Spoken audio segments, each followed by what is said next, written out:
Okay, second violins. This is our training video for the Overture to Lucia Silla. Now you notice we're in the key of D major, and we're in D major throughout the whole piece. Now there's a couple things here that we've got to watch. We have some bowing here in the second measure. It says at the frog. Make sure your bow is turned towards a scroll in your hand, so you're going to take and rotate that this direction.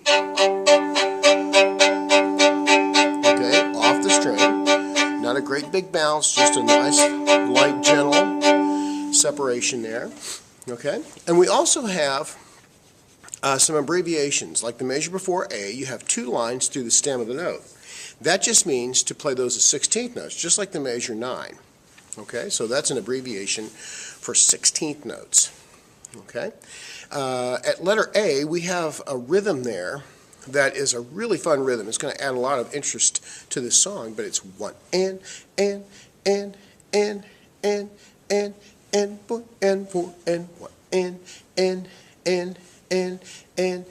three and four and one and. You're going to hear the eighth notes being played by the violoncellos and basses most of the time, but we have to hit those in between parts of the beat, the ands.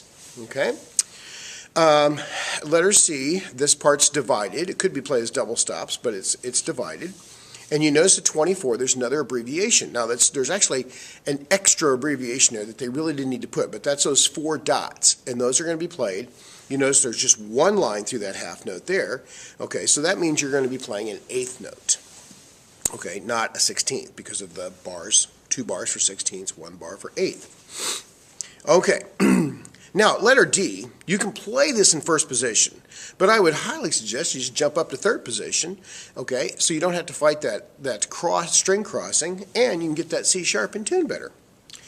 Okay, let's see. We've got some big dynamic contrast. At letter F, we're getting down to pianissimo, and some accidentals there to watch. Okay, and we have some trills now in this song. If you look at measure after G, you've got a C sharp, okay, with a D. Okay, now we could just use a finger vibrato, okay, which works, but it kind of sounds slow and a little bit lame.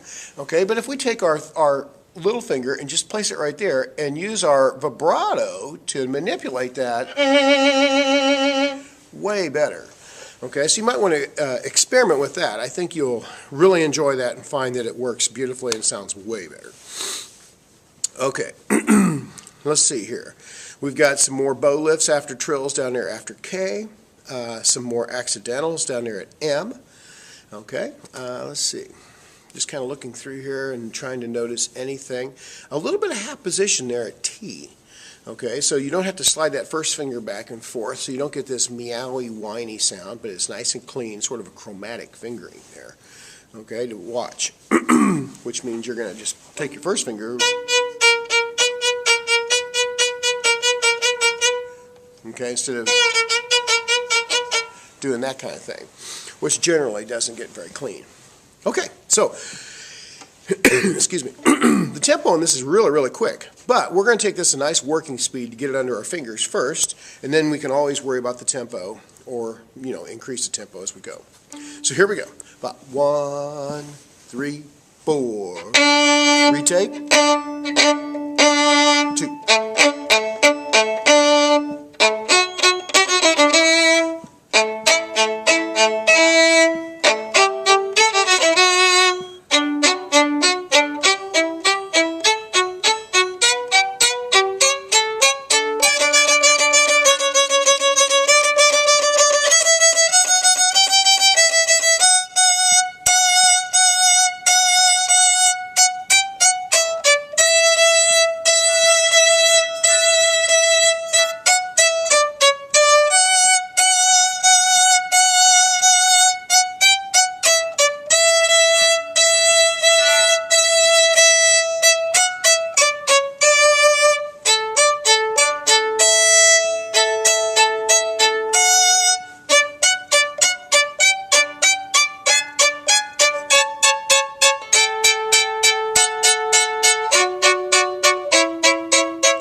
4.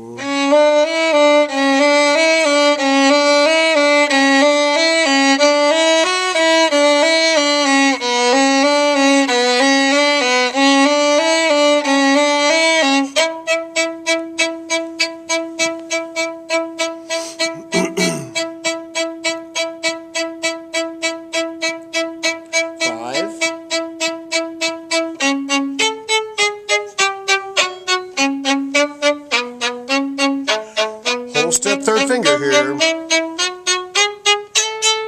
Get that elbow towards the tummy so you can reach that.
Get your wrist going here.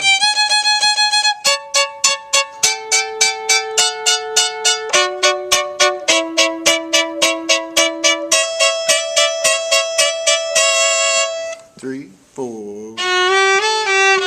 Fourth finger. It's a must.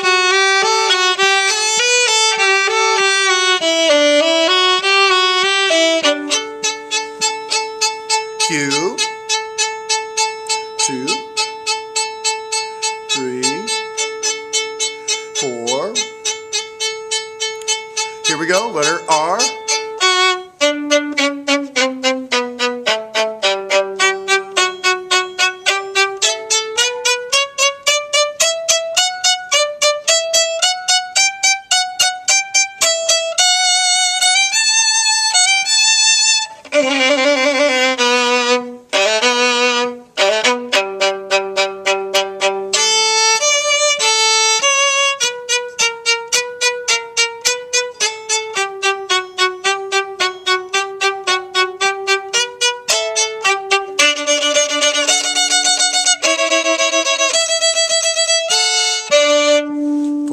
One, 2, 3. 3, 4. Ready? Big bow.